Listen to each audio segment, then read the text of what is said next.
Hey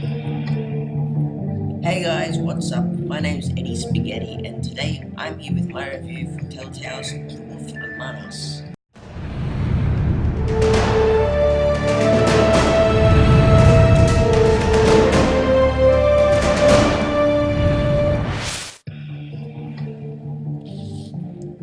I recently got this game for free on Xbox One, played through it, and fell in love with it.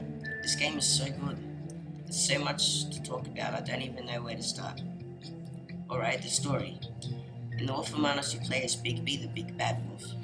This game is set in New York, in the poor district, in a small town called Fabletown.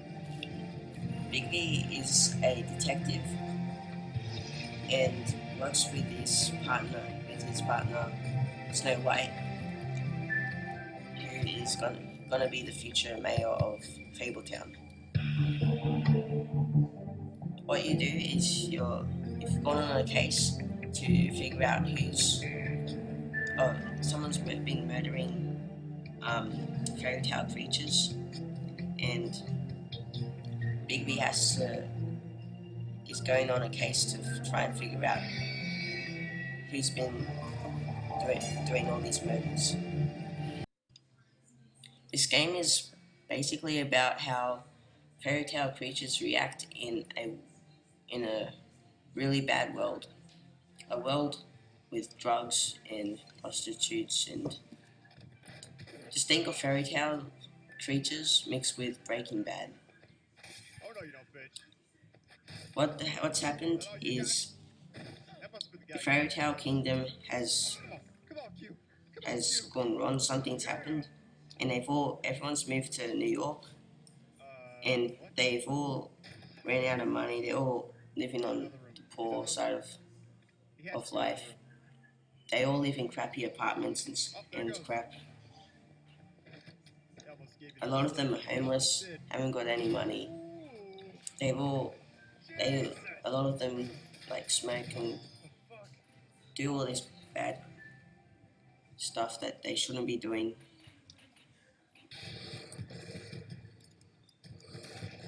And it's just about how they react in a uh,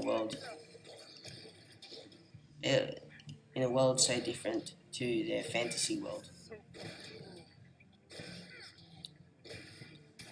They're all depressed. They've come from a fantasy where they're so famous for their fairy tales to a world where they're nothing.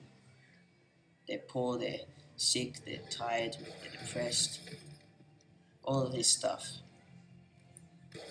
Now, Telltale's done a great job with character development.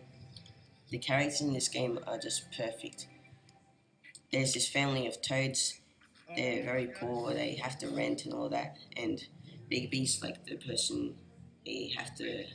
He's the owner of the property, and they're he's a good friends with the toads. And the toad has a little kid, and Bigby feels sad for the kid and wants to help, but he can't. Um, Snow White's got a good character as well. There's so many good characters. There's an enemy called Bloody Mary here. She's like the main antagonist, and or one of them, and she's really scary. Just like how just like in movies and stuff, like Bloody Mary. And yeah, here's the toad that I was talking about. This game has a lot of action sequences and quick time events that are really done very well.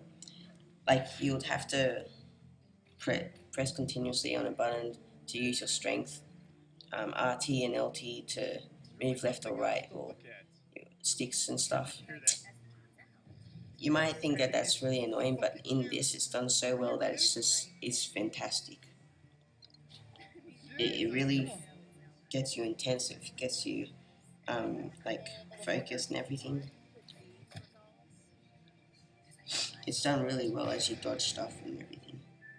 Now, the game has this really good noir um, like theme to it. The art style, it's done really well. The the bright colors and everything.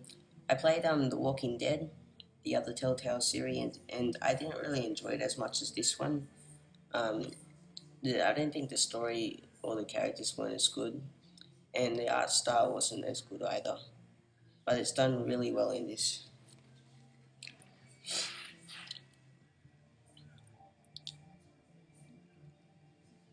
The dialogue and voice acting in this game is done really well as well.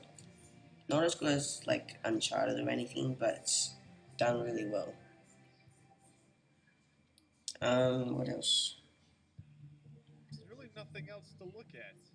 Oh, this has like this TV show feeling. This game. It has like these um, intros and outros at the start and end of an episode that are done really well, and has like previously on Wolf Among Us or something like that.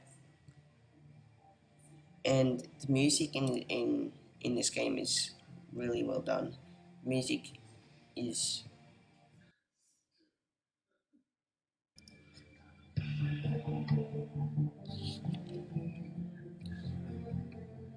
This game has really well done choices. Like you would have to pick quickly which what you want to say, and you don't want to like say anything mean, or you might not want to say anything um, nice, and then the the characters will react to what you said, and it can really change the game right around. And there's like the also other decision makings where you have to decide whether you'll go to this place to look for clues or you might go to this place to look for clues. And there's always something um, like that will. There's always consequences no matter what you do, what you choose. What else is cool is there's character profiles, and you can like it tells you about each character and like what fairy tale they're from or something, or just more about the character. This game has really good cliffhangers. At the end of each episode, you're like, oh my god. And you just want to keep on watching more and more. The cliffhangers are so well done, it feels like an episode of Breaking Bad or something. Um, this game is very serious, but every once in a while there'll be like a little like joke or something to lighten it up a bit. This game can make you feel a bit depressed, but because of how um, sad and everything it is, but it's just really well done. Yeah, it's a really enjoyable game. I hope they make a second season because I really didn't really enjoy The Walking Dead. I like this a lot more. Um, and as you reach the climax, it falls a bit, but right at the end, it gets better. I think the part of the last episode, I think you just decide whether the bad guy dies or not or something. So that's basically the whole episode, part of the episode, chapter of the fifth episode. It's okay. The climax is okay. It's okay. The game is really good at between the start and the middle, but then it just falters right at the end, I think. There's also player stats where you can compare, um, like, like, um, like you compare with other players. Like you'll come up with 60% of players chose to kill this guy, or 40% of players chose not to kill this person, and that's really interesting to see what people think. I always used to get, I always got like lower side, but this game is just a masterpiece. For the final verdict for The Wolf Among Us, we have a 9.7 out of 10. a beautiful masterpiece, a must buy. You cannot miss this game. It's a, it just shows you what Telltale can do with their games. I'm Eddie Spaghetti, and that was my review for The Wolf Among Us. Comment, like, subscribe. Thanks for watching.